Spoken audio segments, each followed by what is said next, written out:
வணக்கம் welcome to orange candy. நம்ம இன்றைக்கி பார்க்க போகிற ரெசிபி வந்து ரோட்டி சப்பாத்திக்கான ஒரு சைட் டிஷ். நம்ம செய்ய போகிற ரெசிபி வந்து நார்த் இந்தியன் ஸ்டைல் பேங்கன் கா பர்த்தா. ஸோ அந்த பேங்கன் கா பர்த்தா அதாவது சுட்ட கத்திரிக்காய் மசாலா இது. ஸோ பேங்கன் கா பர்த்தா செய்யறதுக்கு தேவையான பொருள் செய்முறை என்னன்னு வாங்க பார்த்துக்கலாம். ஸோ இதுக்கு வந்து நான் வந்து ஒரு பெரிய சைஸ் கத்திரிக்காய், அதாவது ஒரு 350 கிராம்லேருந்து ஒரு 400 கிராம் வரைக்கும் இருக்கிற அளவுக்கு வந்து ஒரு பெரிய கத்திரிக்காய் எடுத்திருக்கேன். ஸோ ஃபஸ்ட்டு வந்து நம்ம இந்த கத்திரிக்காய் வந்து நல்லா வாஷ் பண்ணி க்ளீன் பண்ணி எடுத்து வச்சுக்கணும். அடுத்ததாக வந்து நம்ம ஒரு ஷார்ப்பான நைஃப் வச்சு இந்த கத்திரிக்காயில் வந்து ஸ்லிட்ஸ் போட்டுக்கணும், அதாவது வெட்டு போட்டுக்கணும். பாதியாக வெட்டாதீங்க, அது வந்து ஒரு பாக்கெட் மாதிரி வந்து நீட் வாட்டத்தில் வந்து 4 பக்கமாக வந்து வெட்டிக்கலாம். ஸோ வெட்டினதுக்கப்புறம் நம்ம வந்து ஓப்பன் பண்ணி உள்ளே வந்து கத்திரிக்காய் வந்து நல்லா இருக்கா இல்லைன்னா என்ன பூச்சி இருக்கான்னு செக் பண்ணுறதுக்கு ஈஸியாக இருக்கும். ஸோ அது மாதிரி வந்து கட் பண்ணிட்டு 4 பக்கமாக வந்து செக் பண்ணிக்கோங்க கத்திரிக்காய் உள்ளே நல்லா இருக்குன்னு. இது வந்து இந்த கத்திரிக்காய் வந்து நம்ம சுட்டு எடுக்க போகிறோம். ஸோ இந்த மாதிரி ஸ்லிட்ஸ் போட்டுட்டு நம்ம இதுக்குள்ளே வந்து அதுக்குள்ளே வந்து ஃப்ளேவருக்காக வந்து பூண்டும் பச்சை மிளகாவும் வைக்க போகிறோம். ஸோ அதுக்கு வந்து நம்ம இது வந்து பாக்கெட்ஸ் மாதிரி யூஸ் ஆகும். ஸோ 4 பக்கமாகவும் வந்து இது மாதிரி வெட்டு போட்டுக்கோங்க, 2 பாதியாக வெட்டாதீங்க. பாக்கெட்ஸ் போட்டுட்டு நல்லா வந்து செக் பண்ணிக்கோங்க கத்திரிக்காய் நல்லா இருக்கா இல்லையான்னு. இப்போ எல்லாமே வந்து நம்ம செக் பண்ணியாச்சு.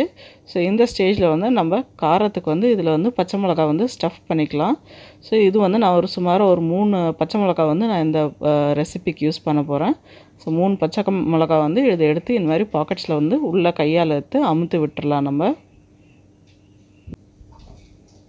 இதே மாதிரி வந்து ஒரு பெரிய பூண்டு வந்து நான் வந்து 2 பல் அளவுக்கு வந்து பூண்டு யூஸ் பண்ண போகிறேன். ஸோ அதுவும் வந்து உள்ளே வச்சு அமுத்திடலாம். ஸோ இது வந்து கத்திரிக்காய் கூட சேர்த்து நம்ம சுட்டு எடுக்கும்போது அதோடய ஃப்ளேவரே வந்து நல்லா சூப்பராக இருக்கும், டேஸ்டியாக இருக்கும், நல்ல ஒரு ஸ்மோக்கி ஃப்ளேவர் கொடுக்கும். ஸோ அதனால் வந்து நல்லா அந்த ஜூஸ் வந்து கத்திரிக்காய் ஜூஸ்லேயே வந்து நம்மளுக்கு அந்த பூண்டு அப்புறம் பச்சை மிளகாய் கத்திரிக்காய் ஒன்றா சேர்ந்து நல்லா அந்த ஸ்மோக்கி ஃப்ளேவரோடு நல்லா சாப்பிட்றதுக்கு வந்து டேஸ்ட்டு சூப்பராக இருக்கும்.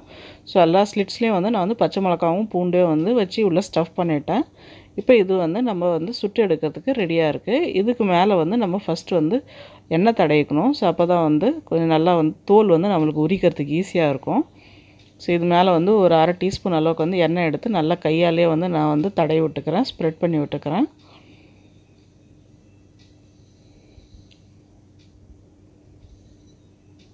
அடுத்ததாக வந்து நம்ம வந்து ஒரு கேஸ் ஸ்டவ்வில் வந்து இது மாதிரி ஒரு ஸ்டாண்ட் போட்டுக்கோங்க.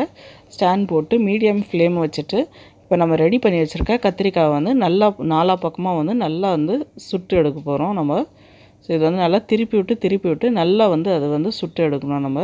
ஸோ அதுக்கு வந்து நம்ம அந்த கத்திரிக்காயோட தண்டு நம்ம வந்து கையில் ஒரு சைடு பிடிச்சி திருப்புறதுக்கு வந்து ஈஸியாக யூஸ் பண்ணிக்கலாம், ஹேண்டில் மாதிரி.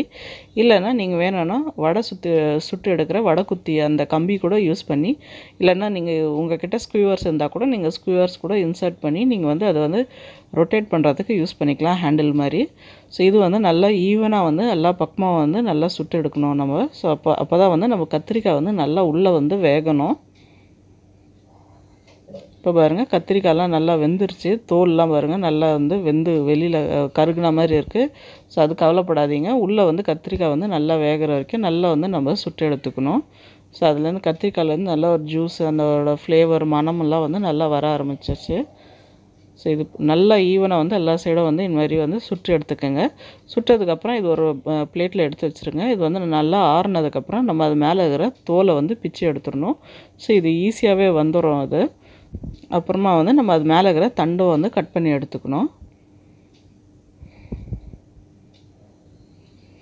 இப்போ பாருங்கள் அந்த எவ்வளோ ஈஸியாக அதோட ஸ்கின் வந்து நல்லா பீல் ஆகிடுது பாருங்கள், ரொம்ப ஈஸியாகவே அந்த தோல் வந்து உறிஞ்சிட்டு வருது.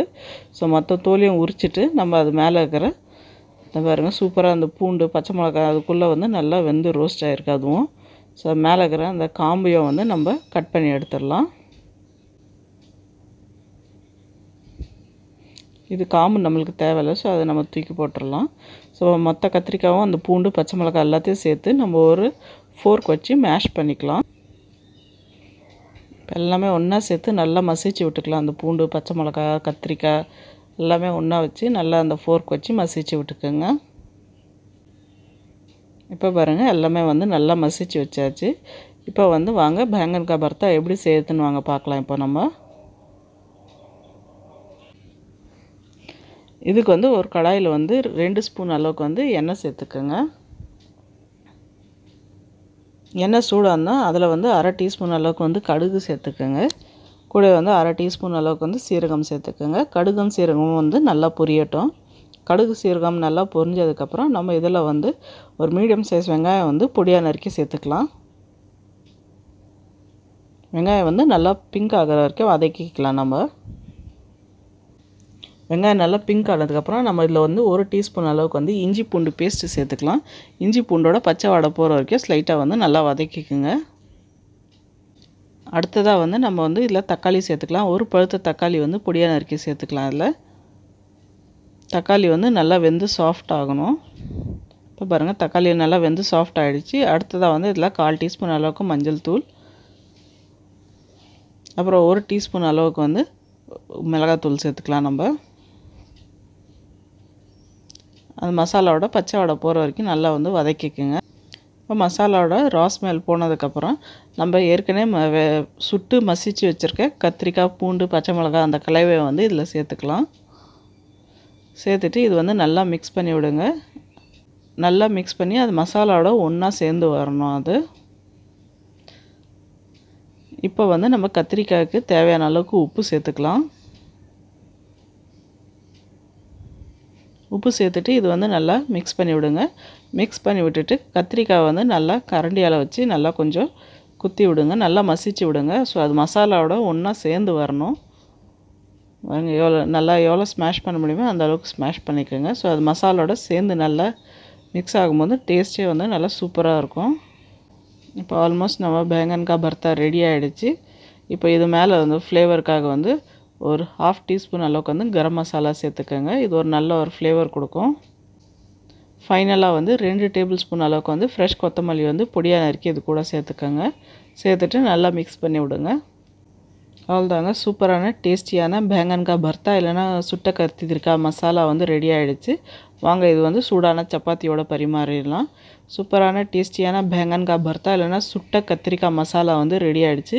இது வந்து சப்பாத்தி, ரோட்டிக்கெலாம் வந்து சூப்பரான ஒரு சைட் டிஷ், ரொம்ப டேஸ்டியான சைட் டிஷ். கண்டிப்பாக இந்த ரெசிபி ட்ரை பண்ணி பாருங்கள், உங்களுக்கும் பிடிக்கும்னு நினைக்கிறேன். ட்ரை பண்ணி பார்த்துட்டு எப்படி இருந்துச்சுன்னு வந்து கமெண்ட் செக்ஷனில் சொல்லுங்கள். அப்புறம் இந்த வீடியோ உங்களுக்கு பிடிச்சிருந்தால் லைக் பண்ணுங்கள், ஷேர் பண்ணுங்கள். அப்புறம் மறக்காமல் எங்கள் சேனலுக்கு சப்ஸ்கிரைப் பண்ணுங்கள். கூட வந்து பெல்